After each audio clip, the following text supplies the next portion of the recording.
الرحمن الرحیم۔ دارالعلوم کے صدر مفتی حضرت مفتی عبدالرؤوف سکھروی صاحب دامت برکاتہم کی کتاب ہمارے 3 گناہ میں سے پڑھ کے سنایا جا رہا ہے۔ آج دوسرے گناہ کا بیان ہوگا۔ ارشاد فرمایا کہ اب دوسرا گناہ لے لیجئے۔ یہ دوسرا گناہ خاص طور پہ مسجد کے اندر پایا جاتا ہے۔ جو حضرات مسجد میں نماز پڑھنے آتے ہیں وہ بعض اوقات اس گناہ میں مبتلا ہو جاتے ہیں، خصوصاً وہ نمازی جو اپنا اکثر وقت مسجد میں گزارتے ہیں اور نماز کے وقت سے بہت پہلے مسجد میں آ جاتے ہیں، صف اول میں جماعت کے انتظار میں بیٹھ جاتے ہیں۔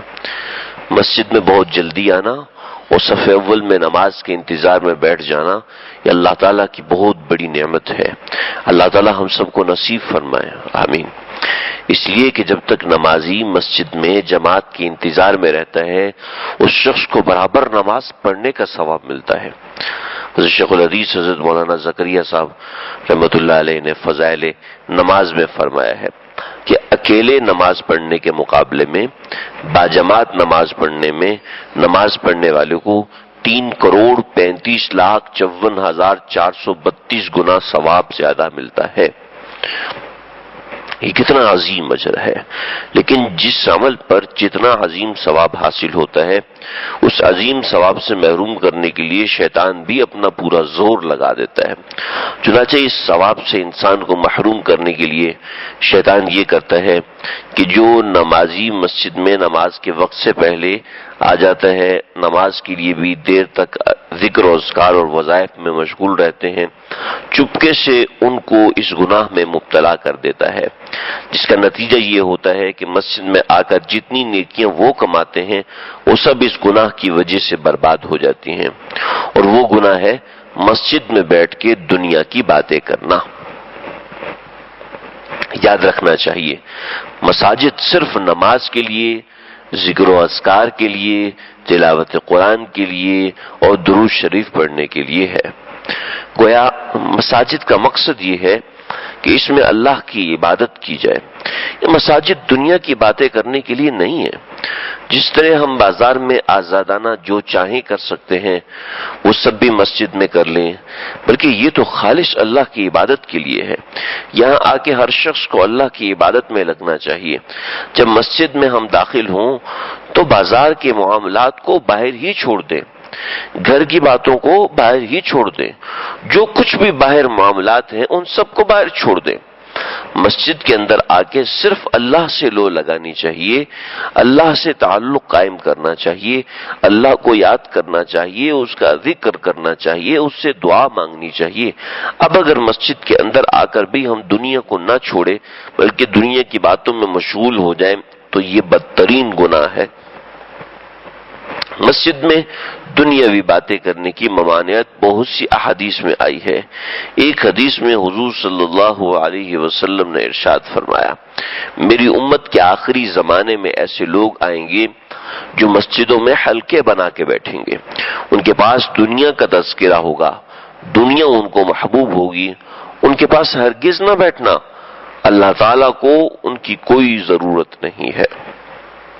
دیکھیے اس حدیث میں حضور اقدس صلی اللہ علیہ وسلم نے ایک طرف تو ان کے پاس بیٹھنے سے منع فرما دیا اور دوسری طرف ارشاد فرمایا کہ اللہ کے یہاں ان کی عبادت، ان کے ذکر و اذکار، تسبیحات وغیرہ قبول ہی نہیں ہے، اللہ ان سے ناراض اور خفا ہے۔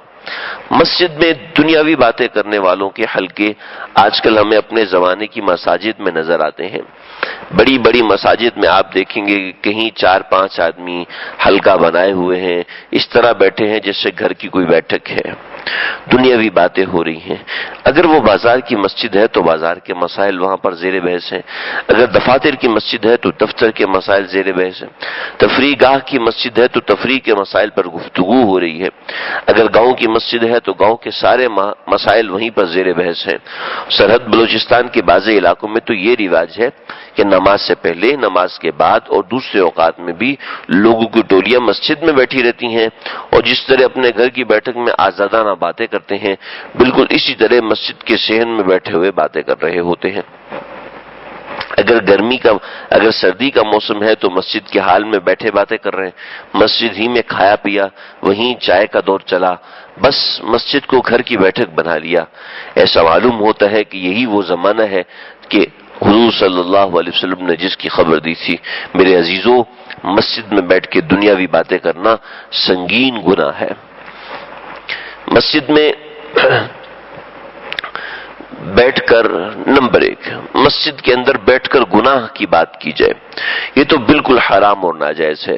مثلا مسجد میں بیٹھ کر دوسروں کی غیبت کرنا، مسجد کی انتظامیہ کی برائی بیان کرنا، امام سے کوئی شکایت ہے تو اس کی غیبت کرنا، یا مؤذن اور مسجد کی خادم کی غیبت کرنا۔ بعض اوقات امام یا مؤذن اور خادم کو کسی نمازی سے شکایت ہوتی ہے تو وہ بھی بیٹھ کر اسی گناہ میں شریک ہو جاتا ہے۔ یہ سب غیبت میں داخل ہے اور حرام ہے۔ غیبت کی تعریف ہی یہ ہے کہ جو برائی بیان کی جا رہی ہے وہ واقعتاً اس شخص کے اندر موجود ہے۔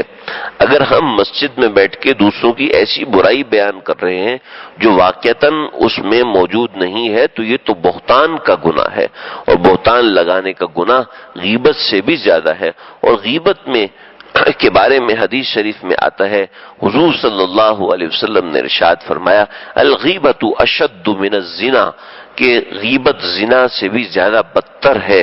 اب ذرا اس کا تصور کریں کہ کوئی شخص معاذ اللہ مسجد کے اندر زنا کا ارتکاب کرے تو ہم اس کو کیسا خیال کریں گے؟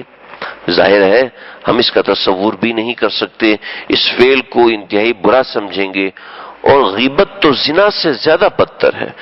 پھر کیا وجہ ہے کہ مسجد کے اندر زنا کو تو حرام تصور کریں اور غیبت سے بچنے کا بالکل بھی اہتمام نہ کریں؟ یہ ہماری کوتاہی اور کم فہمی کی بات ہے۔ اس لیے ہمیں مسجد میں بیٹھ کر غیبت، بہتان اور جھوٹ سے بچنا چاہیے۔ ایک گناہ کی کڑی دوسرے گناہ سے ملی ہوئی ہوتی ہے۔ جب ایک گناہ کا آغاز کریں گے تو اس کے ساتھ 10 گناہ اور بھی ہو جاتے ہیں۔ اس لیے گناہ سے بچنے کا صرف ایک ہی طریقہ ہے کہ اپنی زبان کو تالا لگائیں۔ اگر زبان کھولیں تو یاد الہی کے لیے کھولیں، ذکر و تلاوت و تسبیحات کے لیے کھولیں، اس کے علاوہ ہماری زبان سے کچھ نہ نکلے۔ ایک بات، دوسری قسم کی بات یہ ہے کہ مسجد میں بیٹھ کے جو باتیں کر رہے ہیں، پہلی بات یہ ہے کہ مسجد میں گناہ کی باتیں کر رہے ہیں، دوسرا ہے کہ مسجد میں جو بیٹھ کے باتیں کر رہے ہیں اگرچہ وہ گناہ کی باتیں نہیں ہیں لیکن دنیاوی باتیں ہیں، مثلا کاروباری معاملات کی باتیں، آپس کے معاملات کی باتیں، حالات حاضرہ پر جائز گفتگو کرنا۔ بعض مرتبہ یہ سب باتیں مسجد کی صف اول میں بہت زور و شور سے ہوتی ہیں، مسجد میں اس قسم کی دنیاوی باتیں کرنا بھی گناہ ہے، اور اس مقصد کے لیے مسجد میں بیٹھنا بھی گناہ ہے۔ ایسی باتوں سے بہت زیادہ بچنا چاہیے۔ ایک کتاب کا نام ہے دقائق الاخبار، اس میں مسجد کے اندر دنیاوی باتیں کرنے کے بارے میں ایک روایت ہے جس کا خلاصہ یہ ہے کہ جب قیامت کے روز تمام لوگ میدان حشر میں جمع ہوں گے تو بچھو کی نسل کا ایک جانور نکلے گا جس کا نام حریش ہوگا، اس کا سر آسمان پر ہوگا، دم زمین پر ہوگی، یعنی اتنا بڑا جانور ہوگا، اور وہ 70 مرتبہ یہ آواز لگائے گا، این من بارز الرحمن، این من حارب الرحمن، وہ لوگ کہاں ہیں جس نے اللہ تعالیٰ کو مقابلے کی دعوت دی، وہ لوگ کہاں ہیں جس نے اللہ سے اعلان جنگ کیا؟ تو حضرت جبریل امین اس جانور سے مخاطب ہو کر پوچھیں گے، اے حریش تجھے کن لوگوں کی تلاش ہے؟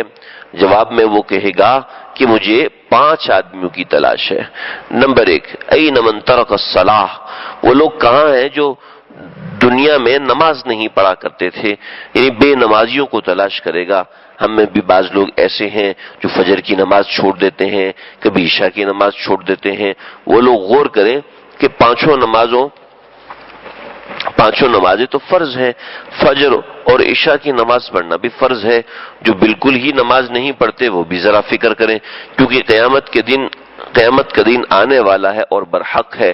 دنیا چند روزہ ہے، اس چند روزہ زندگانی میں نماز کے اندر سستی نہیں ہونی چاہیے، اور نہ خواتین کو سستی کرنی چاہیے، نہ مرد حضرات کو سستی کرنی چاہیے، اور کوئی نماز قضا نہ ہونے پائے، ہر نماز اپنے وقت پر ادا کریں۔ یہ حریص جانور تمام بے نمازیوں کو ایک ایک کر کے پکڑ لے گا۔ نمبر 2، این من منع الزکاۃ، پھر جانور پکارے گا وہ لوگ کہاں ہیں جو دنیا کے مال و دولت کے مالک تھے لیکن زکوٰۃ ادا نہیں کرتے تھے۔ این من شرب الخمر، پھر حریش پکارے گا وہ لوگ کہاں ہیں جو دنیا میں شراب نوشی کیا کرتے تھے؟ اور این من اکل الربا، اور چوتھے نمبر پر حریش پکارے گا وہ لوگ کہاں ہیں جو دنیا میں سود کھایا کرتے تھے۔ یہ گناہ ایسا ہے کہ آج ہمارے معاشرے کے اندر عام ہو گیا، ہمارے معاشرے کی ریڑھ کی ہڈی بن چکا ہے۔ جب کوئی شخص کارخانہ لگاتا ہے تو اکثر سودی قرضہ لینا پڑتا ہے۔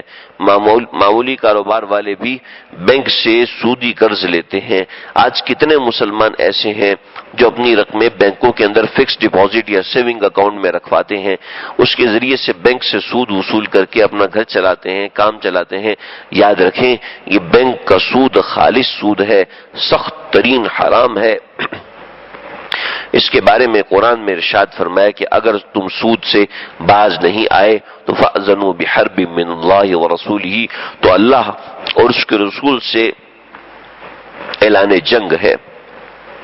آج کل ہمارے ملک میں انشورنس کمپنیاں جس میں مکان کا بیمہ، کارخانے کا بیمہ، دکان کا بیمہ اور جان کا بیمہ، آنکھ کا بیمہ ہو رہا ہے، اس میں بیمہ کروانے والے بھی مسلمان ہیں، بیمہ کرنے والے بھی مسلمان ہیں۔ انشورنس کی بنیاد ہی سود اور جوئے پر ہوتی ہے۔ اللہ ہم سب کی حفاظت فرمائے۔